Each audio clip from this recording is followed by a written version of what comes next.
चलिए, तो अब हम जानते हैं इलेक्ट्रोस्टैटिक चार्जिंग। इलेक्ट्रोस्टैटिक चार्जिंग कैसे होती है, मीन्स चार्जिंग कितने टाइप से हो सकती है इलेक्ट्रोस्टैटिक चार्जिंग, इसके बारे में अब हम जानते हैं। ठीक है, तो सबसे पहला प्रोसेस हमने पढ़ लिया था, charging by rubbing. Charging by rubbing, charging by rubbing, इसी को हम बोलते हैं फ्रिक्शनल चार्ज। इसी को हम बोलते हैं फ्रिक्शनल चार्ज। कैसे होता है अभी हम लोगों ने जाना इसको। जैसे मान लीजिए एक बॉल ये है, एक बॉल ये है ए, ये है बी, और अभी ये जो है न्यूट्रल है, ये दोनों न्यूट्रल। ठीक, इनको एक दूसरे में रब किया गया। जब रब किया गया तो आपको पता है एक से इलेक्ट्रॉन निकलेंगे और दूसरे में जाएंगे। तो अल्टीमेटली एक जो है वो जिससे इलेक्ट्रॉन निकले वो कैसा चार्ज हो गया, प्लस चार्ज, ए प्लस चार्ज हो गया। और बी, बी कैसा चार्ज हो गया, माइनस चार्ज। बी हो गया माइनस चार्ज, ए हो गया प्लस चार्ज, बी हो गया माइनस चार्ज। ए पर ए से इलेक्ट्रॉन निकल गए, बी से बी में इलेक्ट्रॉन रिसीव हो गए। यहाँ पर क्या हुआ, यहाँ पर हुआ लॉस ऑफ इलेक्ट्रॉन्स, और यहाँ क्या हुआ, गेन ऑफ इलेक्ट्रॉन्स। अब जैसे आपसे कहा जाए कि यहाँ लॉस ऑफ इलेक्ट्रॉन हुआ या गेन ऑफ इलेक्ट्रॉन हुआ, यहाँ तक तो ठीक है बात, इसमें पॉजिटिव चार्ज आ गया, इसमें निगेटिव चार्ज आ गया, लेकिन इसमें क्या मास का डिस्ट्रीब्यूशन हुआ कुछ। तो मैं आपको बता देता हूँ कि इलेक्ट्रॉन तो यहाँ से यहाँ गए ही हैं, और एक इलेक्ट्रॉन का जो मास होता है वो होता है 9.1 × 10⁻³ kg। इसका मतलब एक इलेक्ट्रॉन जब जाता है एक जगह से दूसरी जगह तो इतना मास लेकर जाता है, यानी यहाँ से जब इलेक्ट्रॉन निकलेगा तो इससे इतना मास भी यहाँ से यहाँ चला जाएगा। तो इसका मतलब क्या है कि जो ये होगा इसका मास क्या हो जाएगा, घट जाएगा एक्चुअल मास से, और जो ये होगा इसका मास एक्चुअल मास से बढ़ जाएगा। यानी जो निगेटिव चार्ज होगा उसका मास बढ़ जाएगा और जो पॉजिटिव चार्ज होगा उसका मास घट जाएगा। ठीक है, ये है चार्जिंग बाई रबिंग। इस प्रोसेस को बोला जाता है चार्जिंग बाई रबिंग, या इसी को बोला जाता है फ्रिक्शनल चार्ज। मुझे लगता है ये समझ में आ गया होगा आपको, यहाँ तक कोई दिक्कत की बात नहीं। ठीक, अब दूसरी चार्जिंग समझते हैं, दूसरे तरह की चार्जिंग कैसे होती है।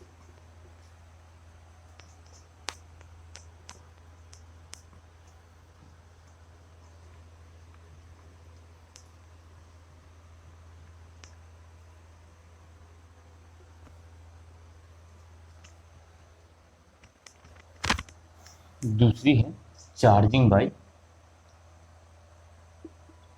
कंडक्शन।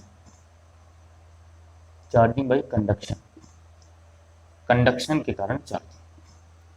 ठीक है, ये क्या है, कंडक्शन के कारण चार्जिंग क्या है ये भी समझ लेते हैं। जैसे मान लीजिए ये एक कंडक्टर है और इस पर प्लस चार्ज है, ये कंडक्टर है और इस पर प्लस चार्ज है, और सपोज ये एक रॉड है और ये है न्यूट्रल, ये है न्यूट्रल और इस पर है प्लस चार्ज। कंडक्शन कहता है कि जब हम इन दोनों को आपस में टच कराते हैं, इसको इसमें हम टच कराएंगे मान लीजिए, तो चार्ज यहाँ से यहाँ जाएगा, तो ये भी पॉजिटिव चार्ज हो जाएगी, यानी कि इस पर तो प्लस चार्ज रहेगा ही, इस पर भी प्लस चार्ज आ जाएगा। आपसे कहा जाए क्या उतना ही चार्ज इस पर रहेगा, मान लीजिए इसमें पहले क्यू चार्ज है और इसमें क्यू डैश है, तो आप कहेंगे कि जो क्यू डैश है वो कम हो जाएगा क्यू से, यानी जो यहाँ पर है अब इसमें चार्ज उतना नहीं बचेगा, कम बचेगा। क्यों बचेगा कम, देख लेते हैं। जब हम इसको इसमें टच कराते हैं, देखिए इनिशियल स्टेट में क्या था, ये न्यूट्रल था और इस पर प्लस चार्ज था, यानी इसमें लैक ऑफ इलेक्ट्रॉन थे, लैक ऑफ इलेक्ट्रॉन थे, यानी इसमें इलेक्ट्रॉन कमी थी और इसमें नॉर्मल था, इसमें जितने इलेक्ट्रॉन थे उतने ही प्रोटॉन थे, यानी इलेक्ट्रॉन और प्रोटॉन बराबर थे। जब इसके कांटेक्ट में आया तो ये इलेक्ट्रॉन की डिमांड करने लगा, इससे कि इलेक्ट्रॉन लाओ लाओ लाओ, इससे ये कह रहा कि हमारे पास काम भर के हैं, लेकिन कह रहा नहीं लाओ लाओ। तो इससे क्या है, थोड़े इलेक्ट्रॉन इसने अपने दे दिए, तो ये क्या हुआ, यहाँ कुछ चार्ज इसका न्यूट्रल हो गया, कुछ चार्ज न्यूट्रल हो गया, लेकिन अभी भी प्लस चार्ज बचा, और जितने इलेक्ट्रॉन इसने दिए उतना प्लस चार्ज इस पर आ गया। इस तरह से इस पर भी प्लस चार्ज आ गया और इस पर भी प्लस चार्ज आ गया। जब इलेक्ट्रॉन कोई बॉडी देती है तो आपको पता है उस पर प्लस चार्ज जनरेट होता है, जब इलेक्ट्रॉन लेती है तो उस पर निगेटिव चार्ज जनरेट होता है। तो जब ये इलेक्ट्रॉन देगा तो इस पर एक प्लस चार्ज जनरेट हो जाएगा। आपने देख लिया कि ये कैसे होता है। ठीक, अब हम दो प्रोसेस हैं चार्जिंग के, एक है पोलराइजेशन और एक है इंडक्शन। इनको बहुत ही डेप्थ में पढ़ेंगे। इंडक्शन इसी चैप्टर में आपको ठीक से बताया जाएगा, और पोलराइजेशन जो है अभी मैं हल्का बताऊंगा, और नेक्स्ट चैप्टर में पोलराइजेशन के बारे में इन डेप्थ बात की जाएगी। तो पहले मैं पोलराइजेशन के बारे में थोड़ी बात कर लेता हूँ, उसके बाद इंडक्शन के बारे में डेप्थ बात की जाती है हम लोगों। ठीक है, चलिए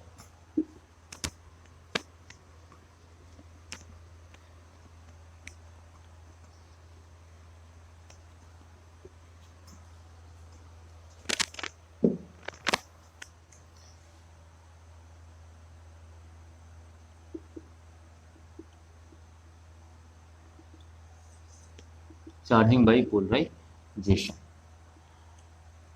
पोलराइजेशन से चार्ज जो होता है ये केवल इंसुलेटर्स में होता है, याद रखिएगा ये इंसुलेटर्स का फिनोमेना है, इंसुलेटर्स का फिनोमेना, इंसुलेटर्स का फिनोमेना है। इंसुलेटर्स का फिनोमेना कैसे है, ध्यान से देख लीजिए।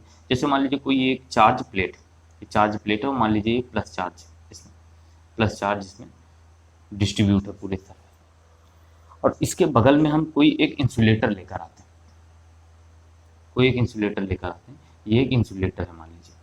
इंसुलेटर अब आप समझ चुके हैं कौन होते हैं। इंसुलेटर में इलेक्ट्रिसिटी फ्लो नहीं होती, इसे माइका, कागज, प्लास्टिक, ठीक।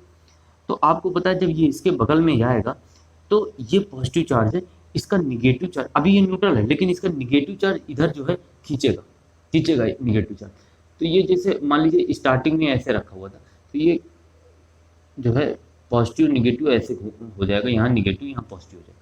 अगर मैं ऐसे कहूँ तो यहाँ निगेटिव यहाँ पॉजिटिव हो जाएगा, खिंच जाएगा, निगेटिव चार्ज इधर खिंच जाएगा, पॉजिटिव इधर खिंच जाएगा, निगेटिव चार्ज इधर खिंच जाएगा, पॉजिटिव इधर खिंच जाएगा, निगेटिव चार्ज इधर खिंच जाएगा, पॉजिटिव इधर खिंच जाएगा। इस तरह से आपने देखा ये पोलराइज हो गया। अब आप क्या इसके चार्ज को फ्लो करा सकते? नहीं करा सकते, क्योंकि इसमें चार्ज फ्लो नहीं हो सकता। हाँ, चार्ज एक एक जगह सेग्रीगेट हो गया, यहाँ निगेटिव निगेटिव सेट हो गया, यहाँ पॉजिटिव पॉजिटिव सेट हो गया, इलेक्ट्रिक फील्ड जनरेट कर देगा। लेकिन आप कहें कि क्या इस चार्ज को हम फ्लो करा दें या इस चार्ज को यहाँ से निकाल दूसरी का, नहीं, ऐसा नहीं हो सकता, ठीक है। तो पोलराइजेशन का मतलब समझिए केवल इंसुलेटर्स में होता है। और पोलराइजेशन क्या है? पोलराइजेशन का मतलब है चार्ज को पोलराइज कर देना, चार्ज को अलग अलग बांट देना। जो एक साथ मिलके न्यूट्रल कर रहे थे अब दूर दूर हट गए, तो अब यही चार्ज दिखने लगा है, बस, ठीक है। Charging by polarisation. इंडक्शन भी कुछ कुछ ऐसा ही प्रोसेस है, लेकिन ये जो है इंडक्शन, आप ध्यान से देखिए, charging by induction, charging by induction. Induction जो है ये होता है कंडक्टर्स में, इंडक्शन जो होता है ये होता है कंडक्टर्स में, ये कंडक्टर्स में होता है, कंडक्टर्स में होता है। जो कंडक्टर होंगे उनमें इंडक्शन होगा। कैसे होगा? जैसे मान लीजिए ये एक चार्ज प्लेट है, ऐसे हमने एक दूसरी यहाँ पर बनाई प्लेट, इस पे प्लस चार्ज है, और ये भी एक चार्ज प्लेट, चार्ज प्लेट। इसके बगल में हम एक मेटल प्लेट लेकर आते हैं, इसके बगल में हम एक मेटल प्लेट लेकर आते हैं। तो जब मेटल प्लेट लेकर आएंगे इसके पास, तो इसमें भी जो निगेटिव चार्ज होगा इधर खींच जाएगा, और जो पॉजिटिव चार्ज होगा इधर खींच जाएगा, निगेटिव चार्ज होगा इधर खींच जाएगा, और जो पॉजिटिव चार्ज होगा इधर खींच जाएगा। तो अब आप कह सकते हैं कि भाई निगेटिव चार्ज इधर है और पॉजिटिव चार्ज इधर है, तो ये इंड्यूस चार्ज बन गया इसमें, इसको बोलते हैं इंड्यूस चार्ज। इस चार्ज को आप फ्लो भी करा सकते हैं, इस चार्ज को यहाँ से वहाँ मूव करा सकते हैं। तो ये जो प्रोसेस है इसको बोलेंगे इंडक्शन, ये जो प्रोसेस है इसको बोलेंगे पोलराइजेशन।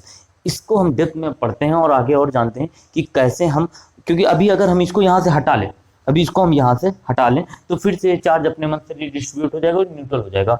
अभी देखा जाए तो बस चार्ज एक एक जगह बढ़ गया है, यहाँ निगेटिव चार्ज कलेक्ट हो गया, यहाँ पॉजिटिव चार्ज कलेक्ट हो गया, बस, और कुछ नहीं। यहाँ निगेटिव चार्ज हो गया, यहाँ पॉजिटिव चार्ज हो गया, और इसमें अभी कुछ नहीं हुआ। अभी अगर देखा जाए तो नेट चार्ज अभी भी इसमें जीरो, नेट चार्ज इसमें जीरो, लेकिन हम इसमें नेट चार्ज प्रोड्यूस कर सकते हैं। कैसे कर सकते हैं वो हम देखते हैं, ठीक। तो हम अब इंडक्शन को थोड़ा सा और डेप्थ में पढ़ेंगे, ठीक। तो इसको मैं रब करता हूँ इधर।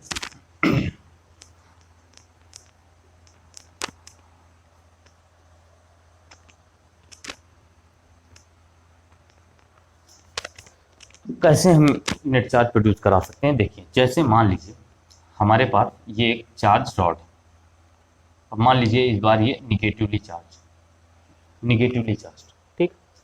इसके बगल में हमने एक कंडक्टर रखा, ये कंडक्टर आप इसके पास लेकर आएंगे, ये कैसा हो जाएगा, इधर यहाँ पर पॉजिटिव चार्ज जनरेट हो जाएगा और यहाँ पर निगेटिव चार्ज जनरेट हो जाएगा, ये ऐसे हो जाएगा। यहाँ पर पॉजिटिव चार्ज जनरेट हो जाएगा, यहाँ पर निगेटिव, इसको पास लेकर आए, यहाँ पॉजिटिव यहाँ निगेटिव, दूर लेकर गए फिर से न्यूट्रल, फिर से पास लेकर आए पॉजिटिव निगेटिव। तो ये जो पॉजिटिव निगेटिव चार्ज जनरेट हो रहा है, अगर हमको इसको परमानेंट चार्ज देना तो क्या करें, इधर से इसको अर्थ कर दें, यानी इसको बोलते हैं अर्थिंग। जैसे हम अर्थिंग करेंगे तो यहाँ से जो इलेक्ट्रॉन्स होंगे ना, इलेक्ट्रॉन यहाँ अर्थ में चले जाएंगे, ये इलेक्ट्रॉन निकल के यहाँ अर्थ चले जाएंगे। तो अल्टीमेटली जो इस पर चार्ज बचेगा वो कैसा बचेगा, आप कहेंगे इस पर प्लस चार्ज बच जाएगा, जो इसके पूरे सरफेस पे यूनिफॉर्मली डिस्ट्रीब्यूट हो जाएगा। याद रखना, इलेक्ट्रोस्टैटिक की जब हम बात करते हैं तो चार्ज हमेशा सरफेस पे रहता है। ये बहुत इंपॉर्टेंट बात बता रहा हूँ आपको। इलेक्ट्रोस्टैटिक्स की जब हम बात करते हैं तो चार्ज हमेशा सरफेस पे रहता है। हाँ, जब करंट बन जाता है यानी चार्ज चलने लगता है तो बीच में भी रह सकता है, उसकी बात हम करेंगे आगे जब हम करंट एंड इलेक्ट्रिसिटी पढ़ेंगे। अभी हम इलेक्ट्रोस्टैटिक्स की बात कर रहे हैं तो आप जान लीजिए कि चार्ज बीच में, ठीक। तो इस तरह से हम एक कंडक्टर को इंडक्शन के कारण चार्ज कर सकते हैं, ठीक है। ऐसे ही हम एक तरीका और अपना सकते हैं। इसे मान लीजिए हमारे पास ये एक चार्ज कंडक्टर रखा हुआ, ठीक है, और इस पर सपोज मान लीजिए प्लस चार्ज, ठीक है, प्लस चार्ज। हमने क्या किया, हम इसके बगल में दो कंडक्टर ऐसे लेकर आए और ये दोनों एक दूसरे में टच, ये दोनों एक दूसरे में क्या है, touch.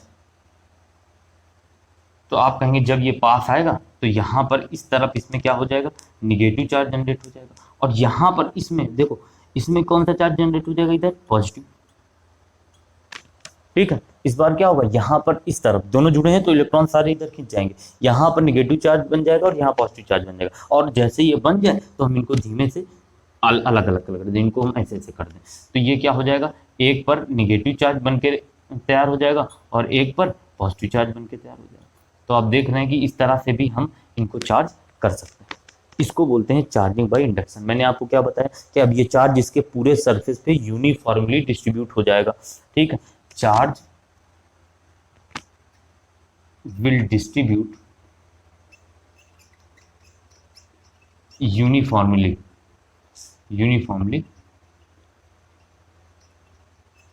on the surface of conductor। Conductor के सरफेस पे यूनिफॉर्मली चार्ज डिस्ट्रीब्यूट हो जाएगा, ये बात याद रखिएगा, ठीक। यहां तक की बात आपको पूरी तरह से समझ में आ गई होगी। अब हम एक बात और करते हैं कि चार्ज सरफेस पर ही क्यों रहता है। इलेक्ट्रोस्टैटिक्स में हम हमेशा ये बात क्यों मानते हैं कि चार्ज सरफेस पर रहता है, इस बात की बात कर लेते हैं, ठीक है। चार्ज सरफेस पे ही क्यों रहता है,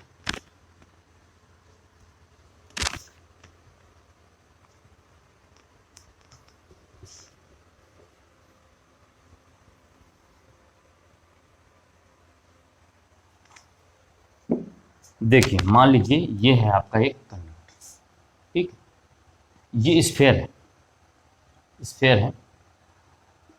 तो आप कहेंगे जैसे मान लीजिए इस पर पॉजिटिव चार्ज है, सब पे पॉजिटिव चार्ज है, तो आप कहेंगे ये जो पॉजिटिव चार्ज है ये दूर होना चाहेगा एक दूसरे, क्योंकि पॉजिटिव पॉजिटिव एक दूसरे को रिपेल करते हैं, तो ये दूर होना चाहेगा, दूर मैक्सिमम दूरी पर रहेगा एक दूसरे से। और मैक्सिमम दूरी पर रहने के लिए और एक दूसरे से रिपल्सन के कारण ये रुकता है सरफेस पे आके, क्योंकि सरफेस पर ही इसको मैक्सिमम दूरी मिलती है। तो याद रखिएगा कि चार्ज हमेशा सरफेस पे रहता है, कंडक्टर की चार्ज हमेशा कंडक्टर की सरफेस पे आके रुकता है, क्यों, क्योंकि रिपल्सन के कारण, ठीक। तो यहाँ तक की बात आपको समझ में आ गई है, बहुत अच्छी बात है। अब हम लोग इसके आगे पढ़ेंगे।